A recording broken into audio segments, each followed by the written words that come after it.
The weekly message of the United Church of Christ of Hummelstown, Pennsylvania, a podcast version of our worship service. To learn more and listen to the rest of the worship, check us out online at hummelstownucc.org.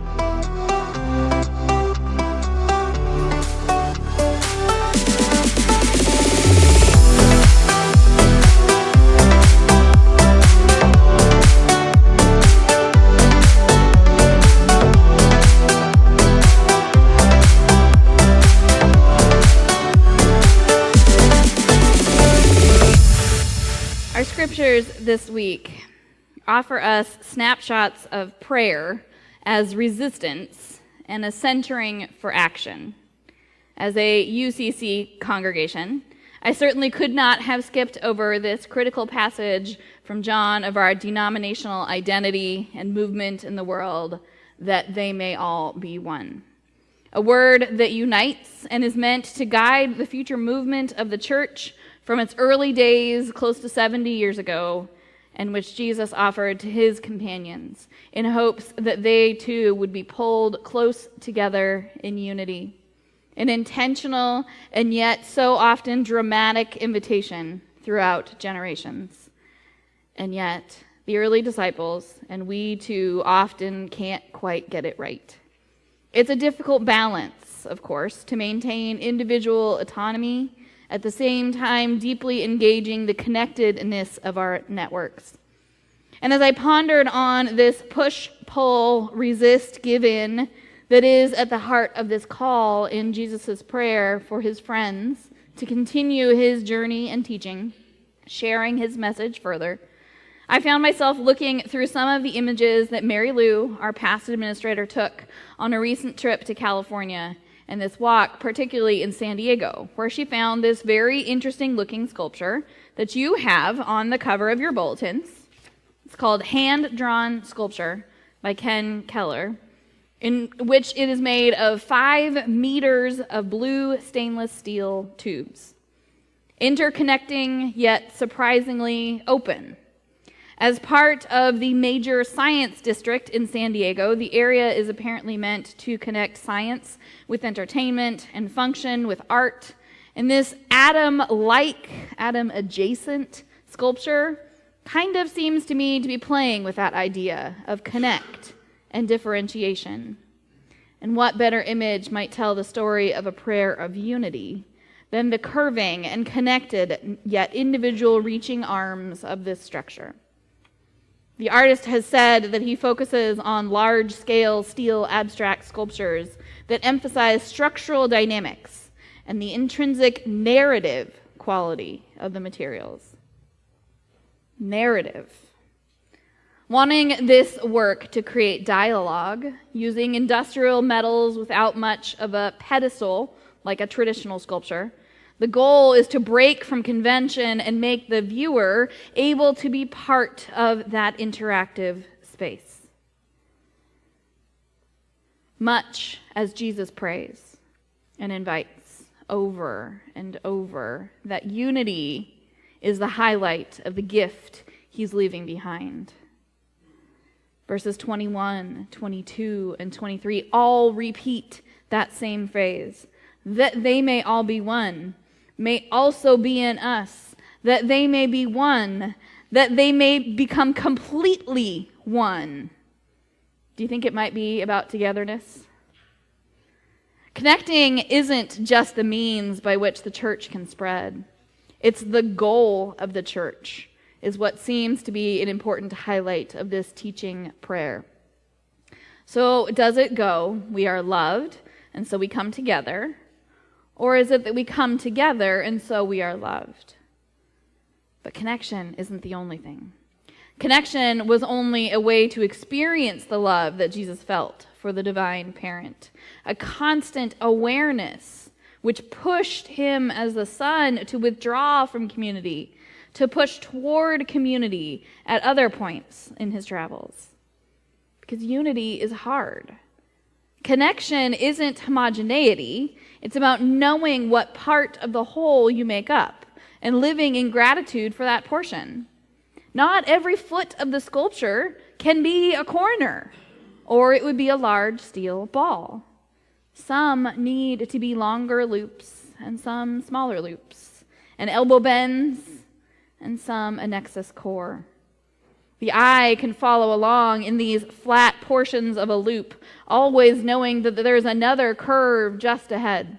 This is probably more like life. Because for as much as we may want to find unity at the heart of community, it is just as often, or sometimes more, broken by greed or self-absorption. And if we can be honest with ourselves, the unity we find in Jesus' prayer, in that they may all be one, is itself a way used to often coerce acceptance of a status quo. The structures, the one with the most power, who therefore is the one to set the standard. This kind of oneness has been used by many, and in particular Christians historically and presently, to justify a taking over, a structural siloing of the route to power. There's a certain amount of inclusion that must be accepted, but done without structural change that might upset the possibilities of power on the horizon.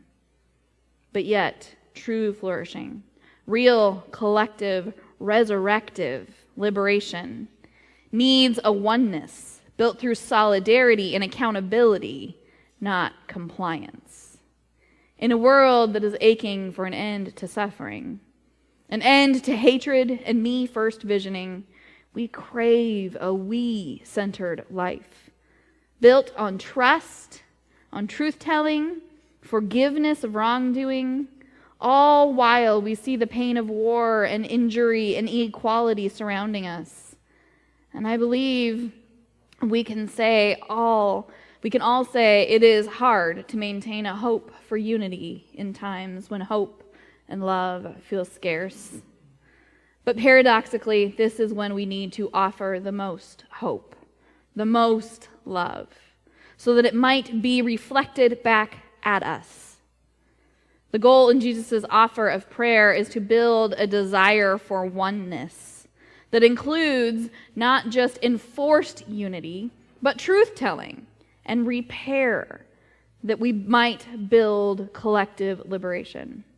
Collective liberation might be something along with unity that Paul needed too in that prison cell, prophet-taking and earth-shaking conversion.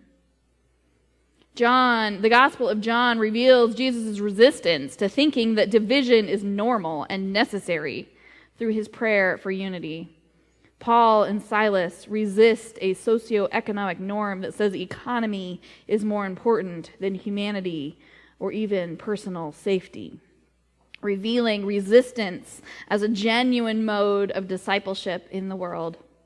At real personal cost, Paul and Silas are taken to jail, injured, and yet find themselves clear enough to sing hymns and to pray with enough fervor that everyone around them listens.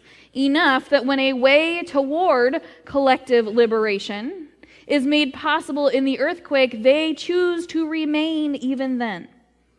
This choice ensures the well-being of the jailer more than those who were jailed. A hard call to remember that privilege is not an excuse to ignore anyone's dignity or humanity. Paul and Silas show their attention to the worth of even the one tasked with keeping them in chains, in a counterintuitive choice to remain in that cell. In offering faith teaching to the family, in ritual baptism and the creation of community, in return they are offered food and healing for the wounds created by the anger of the community that set them there in the first place. Bruises and cuts washed and wrapped in tender shared humanity. Prayer and unity make a way for conversion and health. Well, at least for the two men. And while the portion we read starts with their imprisonment, the lectionary, the real scene, starts several verses before with an explanation of why they are imprisoned. Because Paul has taken the truth-discerning spirit from an enslaved child and her owners. Wanting vindication, the owners make up a lie and make sure that he would be sent to prison, unlawfully detained, justice withheld. What makes the entire situation messy is that while it is clearly stated that Paul frees her from her possession by this Spirit, he does nothing to free her from being a possession. It is not the enslavement that is issue, nor is it her freedom. It is the economic losses of her owners that place Paul in that prison. And yet he stays and prays and doesn't even leave when the opportunity is made possible. And all of those details make the idea of prayer as a unifier a little more sticky, a little more real. For as much beauty and a constant call to action as the prayer of Jesus offers, when the rubber meets the road, will we be able to act with that kind of unity above all? Or will we be frozen with our awareness of how deeply troubling and how much hard work will be needed to live in unity? We are needed to create a collective liberation beyond that of Paul, the great disciple, the church planter, was capable of. To find unity with the enslaved girl as well. And to find unity to call her owners out for their use of her as prophet. For the use of anyone as prophet. For the ways in which they know to use the system to achieve their own satisfaction regardless of the truth or of who might get hurt. We are called to Jesus's creation of liberation that includes those who sat in the cell alongside Paul and Silas and yet who get no washing or offer of food. Because while we are called in Jesus' prayer, in the origins of the United Church of Christ, to seek unity, we are not called to seek unity built on the continuing silence of the marginalized. We are asked, how might this story be seen from that perspective of those who are left behind by Paul and Silas once they do leave the next morning, the false charges dropped? For what have we chosen to imprison others? And how might we work for our liberation alongside all those imprisoned? Salvation and prayer get mixed together with rules and regulations meant to sustain systems, not care for individuals in religions over time. And I think part of the call here is to look with fresh eyes at how the creation of community, of healing, of wholeness can look as we find ways to widen the circle more and more each day. Life is messy, and community must be worked at every day. And there will always be another voice to invite into the song, the hymns of midnight that rise on the Spirit's love. Or as Jesus is quoted today, make it known so that the love with which you have loved me may be in them. We are connected at the hub of love, forever moving between centered and outskirts, and maybe making a space for the energy, the joy of exploration that might show us all those connections we have yet to make. May we all, in this first week of June, this moment of awareness of who and where God's justice and compassion are needed, find ourselves as part of the structure built on that central hub of love. Pulled together, yet always different. Moving between and among the lines, the glowing tubes of life. Meeting in the middle, yet aware of all those times that we have to move out along that length of blue metal tube until we reach the next turn toward the center again and again and again. Amen.